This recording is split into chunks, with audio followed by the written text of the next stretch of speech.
Vamos aqui a outras notícias. 6 municípios paulistas vão ter eleição no dia 7 de março para prefeitos. Apiaí, Campinha do Monte, Alegre, Itaoca, Leme, Piacatu e Santo Antônio do Jardim. E a gente conversa sobre esse assunto com o advogado Alberto Rolo, especialista em direito eleitoral. Bem-vindo mais uma vez ao Jornal da Rede Alesp, doutor, e explica pra gente, então, qual o motivo desse novo pleito? Bom dia, Júlio. Bom dia, Fábio. Nesses municípios haverá mais, né? Começamos agora com esses que foram mencionados. Nesses municípios, o candidato que acabou tendo mais votos, em tese teria sido eleito, não teve o registro deferido pela Justiça Eleitoral. Teve algum problema. Normalmente, o problema é com base na lei da ficha limpa. Então, apesar de ter mais votos, não foi considerado eleito porque o registro não foi deferido pela Justiça Eleitoral, portanto, tem que fazer nova eleição. Doutor, uma pergunta aqui como leigo. Por que leva-se um tempo para ter análise da situação do candidato? Por que não foi visto isso antes para que não tivesse uma eleição assim tão fora de época? Ao contrário, Fábio, a Justiça Eleitoral é muito rápida. Vamos lembrar que, por causa da pandemia, a eleição foi em novembro, mas os registros foram protocolados em setembro, final do mês de setembro.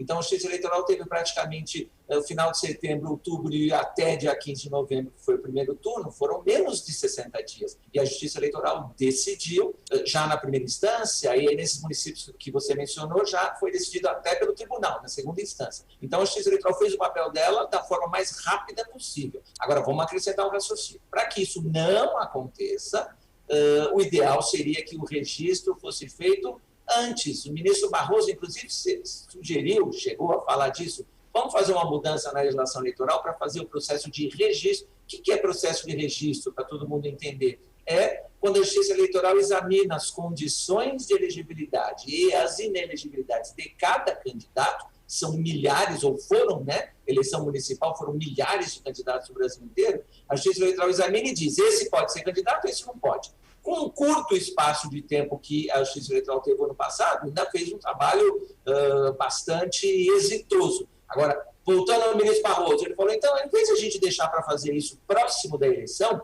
foi em setembro, a eleição foi em novembro, vamos começar a fazer isso em janeiro, em fevereiro do ano que tem eleição, porque aí sim, quando chegar na eleição, a gente já sabe quem pode ser candidato, quem não pode ser candidato. Mas, para isso, precisa mudar a legislação. Agora, doutor, falamos aqui na abertura da entrevista que nesse momento são 6 municípios. O senhor falou que nesse primeiro momento 6, mas outros municípios no estado também vivem essa expectativa, né? Eu sei que também aqui no ABC Paulista, São Caetano do Sul vive nessa expectativa. Como é que funciona, então, essa nova marcação para as eleições, né? Aqui a gente tem 6, São Caetano não está incluso aqui. E quem pode se candidatar para esse novo pleito? São os mesmos da outra eleição, menos aquele que está impedido? Podem ter novos candidatos? Então, quem marca a data da eleição é o TRE de cada estado. Então, aqui em São Paulo, o TRE de São Paulo marcou nesses municípios, já agora para março. Os próximos, a Justiça Eleitoral, o TRE vai marcando à medida que os processos forem julgados. Para que o TRE marque a eleição, precisa o processo estar julgado já em segunda instância, já pelo próprio TRE. Então, aí o TRE marca a data da eleição. Nesse primeiro momento, comecinho de março. Quem é que pode ser candidato? As mesmas pessoas que podem ser candidatas normalmente, mas pode trocar. Você mencionou o município de São Caetano, por exemplo, um dos candidatos lá a vice-prefeito teve problemas, né? Problemas que foram mencionados na imprensa do Brasil inteiro. Então, já tem notícia de que esse candidato a vice será substituído. Ninguém quer um candidato a vice que tem problema com a justiça, né? Agora, quem não pode ser candidato é aquele que deu causa à nova eleição. Então, os candidatos que ganharam a eleição no voto, mas não assumiram porque tem problema com a lei da ficha limpa ou qualquer outro problema, esses não podem ser candidatos, mas qualquer outra pessoa pode. A única diferença é que os prazos vão ser menores, mas vai ter registro de candidato igual, que nós falamos, a Justiça Eleitoral vai examinar quem pode e quem não pode, vai ter campanha eleitoral, né? E a gente vai voltar a falar de propaganda eleitoral, nesses municípios vai ter propaganda eleitoral na internet, se for município grande no rádio, na televisão, acho que o município com rádio e televisão não tem nenhum, pelo menos por enquanto, mas no jornal, na internet, é a mesma coisa. E aí no dia que tem eleição, o eleitor vai lá na urna eletrônica, dá o seu voto e algum tempo depois, das 5 horas, né, já sai o resultado. Mas, doutor Rolo, é uma eleição de um turno só ou pode ter um segundo turno ainda? Se a cidade onde houver nova eleição tiver segundo turno, pode ter segundo turno também. Aí a regra para segundo turno é a maioria dos votos válidos no primeiro turno. Se o município for grande, são 200 mil eleitores, esses que você mencionou não tem nenhum. Se o município for grande, aí pode ser que tenha segundo turno, sim, e aí o TRE marca o segundo turno, onde houver o TRE já marca segundo turno. Mas é uma eleição igual. Agora, um ponto importante para destacar, não é um mandato de 4 anos que começa a partir da posse, né? Entre aspas, a gente fala que é um mandato tampão, ou seja, esses que vão ter eleição em março, vamos imaginar que é um turno só, até o final de março eles estão diplomados, a posse é dia 1º de abril, vamos imaginar. Então, a partir de 1º de abril, eles vão exercer o mandato até o final de 2024, não é isso? Que a próxima eleição municipal é 2024. Então, não são 4 anos a partir de abril. Vão exercer o mandato como se tivesse começado no dia 1º de janeiro. Perfeito. Doutor, nós estamos falando então desse novo pleito em muitas cidades do estado de São Paulo. E para o eleitor, né? Quem, num primeiro momento, também nessas cidades e fora delas, não pôde votar, né? O Tribunal Superior Eleitoral suspendeu as multas, então, para esses eleitores que deixaram de votar. Como é que vai funcionar essa medida? Já vai valer para nesse novo pleito em março? Então, vamos lá. Vamos lembrar, a Constituição diz que no Brasil o voto é obrigatório. Quem não votou tem que justificar ou então sofre consequências jurídicas. Por exemplo, não fazer matrícula em escola pública, universidade pública, não fazer empréstimos em bancos públicos, não tirar passaporte, quem tem condição, e se houver condição de poder viajar para fora, né?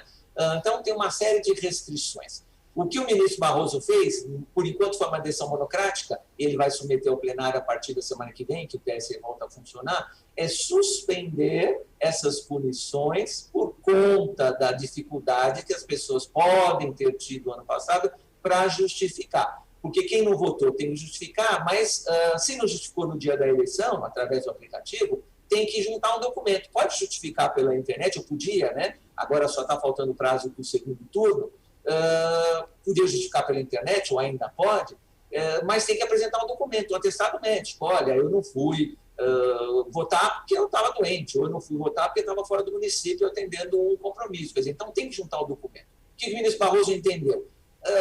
Numa situação de pandemia, onde a mobilidade está prejudicada, onde a aglomeração não pode acontecer, então fica ruim a pessoa sair da casa dela e ir atrás de um documento, a pessoa sair da casa dela e ir no posto de saúde só para ter esse documento, né? Não é uma necessidade médica, só para ter o documento. Então, por enquanto, ele suspendeu essas punições. Então, essa suspensão, imagino que o plenário do TSE vá referendar essa suspensão das punições, significa que ninguém, por enquanto, vai ter que pagar multa ou vai sofrer qualquer prejuízo, por enquanto. Porque ele destacou o seguinte, a gente está falando, né, com a TV Alesp, para ter anistia, para ter perdão, tem que ter lei. E aí lei tem que ser aprovada pelo Congresso, não é o TSE que faz. O que o TSE fez, vai fazer, é suspender a punição. Então, mesmo nesses municípios que haverá eleição agora em março, e os próximos, o eleitor pode ficar tranquilo que não vai ter o cancelamento do título, nenhum prejuízo. O cancelamento do título acontece quando o eleitor não vota e nem justifica por 13 eleições consecutivas. E é lógico que mesmo nesses municípios houve eleição, né? Então, contou a eleição ano passado e vai contar a eleição em março nesses municípios também. Mas, por enquanto, essas punições estão suspensas. Doutor Rolo, eu fico imaginando a pessoa que está nos assistindo em casa, isso por todo o estado de São Paulo, pessoas que não estão vivendo essa realidade desses municípios que vão ter uma nova eleição. Então, esses nossos espectadores aqui acham essa notícia algo curioso, né? E ficam até com algumas dúvidas. Por exemplo, nesse momento, a gente vive uma pandemia, né? Um problema emergencial, que várias medidas são tomadas ali o tempo todo, medidas de emergência, semanalmente, diariamente. Nesses municípios que vai ter uma eleição nova, hoje quem está decidindo tudo são os prefeitos que deveriam ter saído e também os vereadores que já deveriam ter deixado o mandato. São essas pessoas que ainda decidem tudo ou essas pessoas de alguma maneira já estão afastadas do poder? Então, vamos lá, Fábio, é importante essa pergunta. Nesses municípios, quem está exercendo a função de prefeito é o presidente da Câmara. Dia 1º de janeiro foi a posse, os vereadores tomaram posse, elegeram um presidente, então o presidente da Câmara é o substituto ou sucessor do prefeito, no cargo de vacância, do prefeito e do vice. Então, nesses municípios não tem prefeito e vice, porque a Justiça Eleitoral considerou que eles não poderiam ser candidatos, portanto, não poderiam ser eleitos. Quem está lá é o presidente da Câmara. Agora, lógico, o presidente da Câmara não foi eleito para ser prefeito, né? Então, imagino que tem algumas dificuldades. Foi eleito para ser vereador, para ser membro do Poder Legislativo, e não para administrar o município. Maior ou menor, não importa, mas a vocação talvez não seja essa. Então, quem está administrando hoje esses municípios é sempre o presidente da Câmara, mas não é, ele não foi eleito para isso, portanto, ele não tem um mandato de prefeito, tem um mandato de vereador, e enquanto presidente da Câmara, aí sim foi eleito pelos colegas dele, os demais vereadores, está exercendo a função de prefeito. Agora, da mesma maneira do ano passado, Fábio, é bom lembrar que quem determina e estipula as regras para as eleições é a Justiça Eleitoral e a lei federal. Agora, é lógico, se nesses municípios houver uma situação de extrema complicação por causa do Covid, talvez até a Justiça Eleitoral possa suspender. Por enquanto, está marcado para o início de março, a gente tem aí um mês e alguns dias. Pode até ser que essa data seja suspensa novamente, continua o presidente da Câmara lá. Agora, vamos lembrar, no ano passado a orientação foi distanciamento social, álcool em gel, mostrar o documento com distância, se fosse o caso, não tocar as teclas da urna, né, usar uma ferramenta, uma chave, uma caneta, né, para evitar a contaminação. E essas recomendações vão ser mantidas. Agora, lógico, a gente está acompanhando o dia a dia. Se chegar no começo de março, naquela cidade, naquele município, a coisa estiver absolutamente fora de controle, aí é possível que a Justiça Eleitoral cancele novamente a eleição, continua o presidente da Câmara. Perfeito. Doutor, aproveitando então o seu largo conhecimento sobre eleições, um assunto atual também é a eleição, né, na Câmara e no Senado na próxima segunda-feira. Gostaria de uma análise concisa aí do senhor sobre esse momento, né? Lembrando que o presidente Jair Bolsonaro já anunciou quem apoia, né, que é o Arthur Lira. Que esperar desse processo eleitoral? Que é um processo eleitoral. Sim, não deixa de ser um processo eleitoral, embora interno.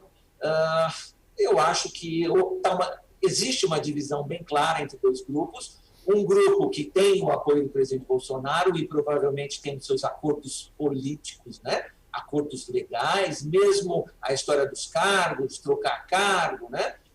Isso é uma maneira de convencimento que não é ilegal. Então, tem esse grupo que tem o apoio do presidente Bolsonaro e até esse tipo de ajuda. É o que a gente lê na imprensa, né? Troca de cargo, oferecimento até de ministério, né? Para o Centrão e assim por diante. E o grupo em oposição, um grupo que conta com os partidos de esquerda, mas é um grupo de oposição ao governo Bolsonaro, vamos dizer assim, ao presidente Bolsonaro. As notícias que eu vejo na imprensa é que o grupo apoiado pelo presidente Bolsonaro hoje tem uma tendência maior de ganhar, de vencer. E aí vamos ver o que acontece. Isso é pura política, são negociações políticas, é pura política. Que a gente tem que torcer, e eu torço e nas nossas redes sociais de falar isso, torcer pelo melhor para o Brasil. Torcer para qualquer que seja o candidato, faça o que for melhor para o Brasil. Não o que é melhor para o presidente Bolsonaro, o que é melhor para o Brasil. Em relação à economia, ao desemprego, à pandemia, né, à saúde e assim por diante. E vamos torcer. Doutor Roberto Rollo, eu quero pegar essa fala do senhor aí. Nós temos que torcer pelo que é melhor pelo Brasil. E aí eu quero lembrar uma fala do presidente Jair Bolsonaro, que em determinado momento já falou que ele é contra a urna eletrônica, ele quer que o voto passe a ser feito novamente no papel. O senhor acha indicado essa volta ao voto de papel? O que o senhor pensa a respeito da urna eletrônica e do voto em papel? Então, vamos lá. A gente já falou algumas vezes aqui sobre isso, e eu falei em outros meios de comunicação também. É lógico que a gente tem que aplaudir o presidente Bolsonaro quando ele faz e fala coisas boas, coisas corretas, mas eu também tenho o direito de criticar quando ele fala besteira. E no caso da urna eletrônica, ele fala besteira. Ele fala aquilo que ele não sabe. A urna eletrônica é absolutamente segura, não tem essa de hacker invadir. Outro dia eu vi uma notícia, não, manipula o programa e não importa quem eu votei, quem eu digitei, o resultado vai ser aquele que o hacker quer, não sei o quê. Não é verdade, isso está errado. A urna eletrônica não tem contato com a internet, não dá para invadir de fora para dentro. Outra coisa que ele fala que é besteira, vamos ser bem pontuais. A urna não permite conferência, né? Auditoria. Não é verdade. Ele fala que ele não sabe. Por que permite auditoria? Porque às 8 horas da manhã, quando a urna começa a receber voto, ela emite um boletim de urna chamado zerésima. Todo mundo que está lá às 8 horas da manhã vê, além dos fiscais dos partidos, além dos mesários, o eleitor que já chegou às 8 horas para votar, vê lá a zerésima. Zerésima não tem nada na urna, é 0 voto. No final da votação, 5 horas da tarde, a urna emite um outro boletim, aí sim com apuração. Ou seja, não é o TSE que faz a apuração. Quem faz a apuração é cada urna. Cada urna não está ligada à internet. Então, às 5 horas da tarde, o candidato A tem 50 votos, o B tem 30 votos, o C tem 10 votos. Pronto. Aí o presidente vai pegar aquele disco de memória e vai levar num centro de totalização. Então, o que o TSE faz é somar. 500 mil urnas no Brasil inteiro, o TSE soma. E aí, quando o TSE divulgar aquele boletim de urna na internet, e isso, Fábio, é importante, qualquer um que está assistindo agora, entra no site do TSE por curiosidade, pega a sua zona eleitoral, pega a sua seção eleitoral e o boletim de urna seu vai estar lá. É lógico que não vai estar o seu voto individualizado, mas vai estar lá o voto contado. Então, esse boletim de urna que está lá na internet às 8 horas da noite, às 9 horas da noite, tem que ser exatamente igual àquele que saiu às 5 horas da tarde, antes do programa do TSE receber aquelas informações. Então, tem como auditar sim, tem como fazer auditoria sim.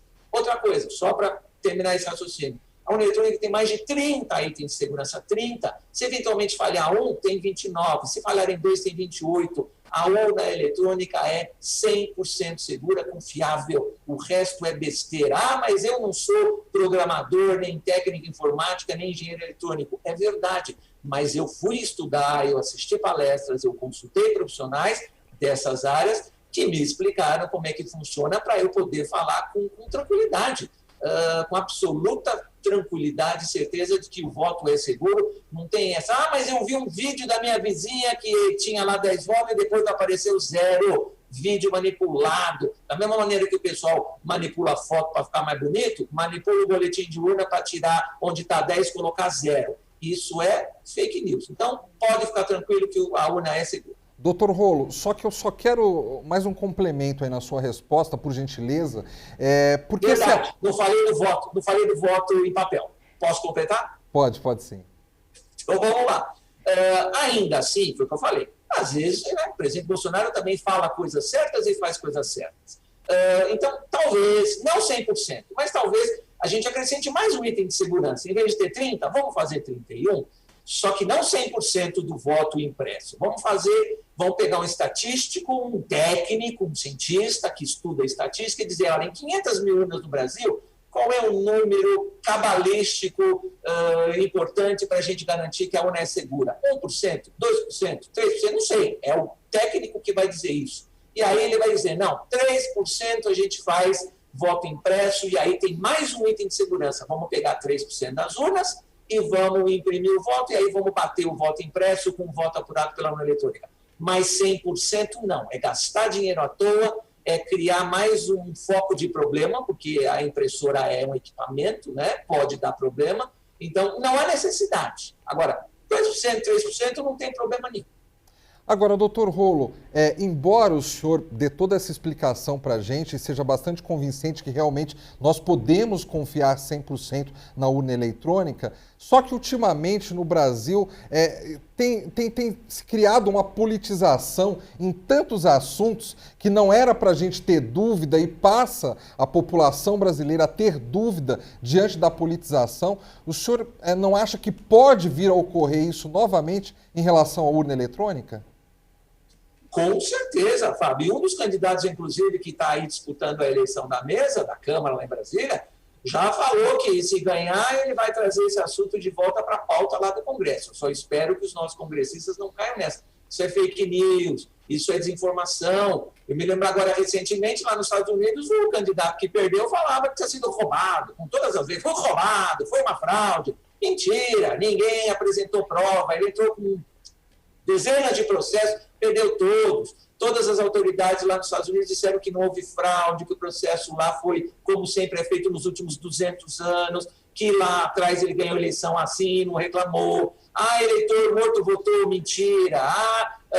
O voto, a máquina eletrônica em algum estado lá não lia o voto, mentira. É uma coisa, é o mesmo modus operandi, vamos dizer assim, o mesmo discurso. Agora, infelizmente, tem gente que se sensibiliza com isso. Aí eu vou fazer um paralelo com a situação da pandemia e da vacina. Tem gente que diz que não pode tomar vacina porque vai virar jacaré. E tem gente que acredita. O que eu posso fazer?